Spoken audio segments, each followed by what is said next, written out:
guys, kita bersama Bang Boy. Ini tentang sajadah yang semakin terang benderang sebab ada yang mengaku. Dan di saat yang bersamaan ada video Sahara. Video saat dia merekam sajadah tersebut sebelum dibakar. Oh my god, oh my god. Kita bahas langsung ke dia resminya. Kita mulai dari sini guys ya. Ada yang bilang gini, ada yang ngirim ke Bang Boy. Bang, karena katanya Sahara kena stroke. Bang Boy cari dong di TikTok. Ini sepertinya hoax ya, sepertinya dugaannya ya. Kalaupun benar kena stroke, tapi itu nggak akan menggugurkan hukuman, karena menggugurkan hukuman ke dia adalah kalau dia terbukti gila, baru hukum nggak bisa mengenai orang gila. Walaupun opsi itu masih ada ya, karena aneh-aneh aja pernyataannya dia. Tapi itu kita abaikan dulu. Kita mau fokus ke sajadah. Bikin shop. Begini kesaksian pembakar sajadah Yaimim Ros. Kok sing bakar kok justru sing terima duit ke aku tuh, bener tuh. Roman enggak ya namanya aku. Kula saiki ngaku, Bu.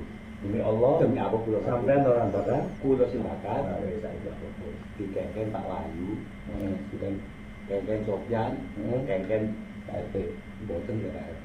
Kula mboten boros ya. Sing Pak Wahyu ya, Pak Wahyu, Pak RW, Pak Sofyan, Suhara. Kula mboten boros. Kula iki sik tenek pos, wis slamet. Kula mboten dijak. Kula keamanan. Wis slamet. Ya, saestu kula. Wis slamet. Lho saestu kula mboten goro. Wong ngono ya. Kula jalikan ya. Kula mboten boros. Wong kula kenapa? Ya mau kula jadi sampean menjalankan tugas. Menjalankan tugas. Kok diperintah oleh Pak Wahyu dan Pak Sofyan Suhara. Perintahnya dia perintah. Pak Yaimim, langsung ajak Pak ke kantor polisi Pak. Ya, kalaupun nanti dia harus ditahan dulu, ya nggak apa-apa.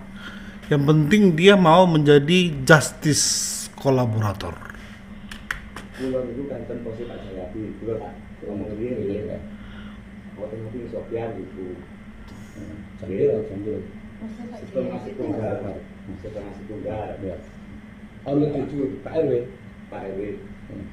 Kula jujur mawon ya. Jadi kula amanah, boten purun niku kan sampean menjalankan tugas. Niku kula akui kula boten peduli boten. Iya. Saya itu bentuk sampean bawa tenang. Kula boten bae sampean tak selamat. Aku kan ditoko ya ngomong iki amanah aku. Jadi apa kate Pak RW. Yang kula tembri niku Pak RW boten niku. Kok malah Pak RW? Oh, Pak RW sudah di lokasi. Tapi lokasi teng Sofyan. Enggak, jangan-jangan emas itu diambil oleh Pak RW. Pak RW jangan teng lokasi riyen niku Sofyan. Itu jangan-jangan diambil Sofyan. Jadi alasannya gini, emas itu diambil duluan. Oke. Sofyan teng pos. Lah Sofyan kan ngomongin apa menemukan barang. Nah, barangnya apa maksudnya? Emas. Berapa kali kan tidak saya nggak ngotot. Aku nemukan barang saya tak kandani. Jadi emas itu diambil duluan, jam diambil duluan, mari mau diobong. Itu sih mesti ditemukan semacam itu. Emasnya diambil duluan, jamnya diambil duluan, baru dia ke Pak Jion. Pak Jion jadi korban. Nah, jadi emasnya diambil duluan oleh Sofyan. Ya toh, jamnya diambil Sofyan, baru dia ngabari Pak RW, ngejak sama ngobong. Sampean dadek korban, ayo. Modal pulang ya kan. Jenengan kan saya dari kula kan mriku ada emas, ada jam tangan. Lah ngoten nggih. Kula waktu ten mriku niku pun boten wonten namung enten BH. Oleh celana dalam saya, Hermes kan. Celana dalam.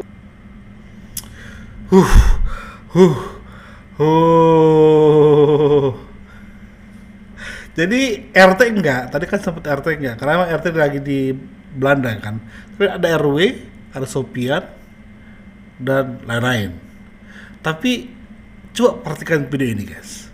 Jam 1 malam, itu garasiku dan itu rumahnya dia. Kemudian aku tuh kayak curiga, dia kok balik-balik ya di depan garasi, kemudian ke atas sini, ke atas lahan kosong ada di garasiku. Ternyata kecurigaanku benar.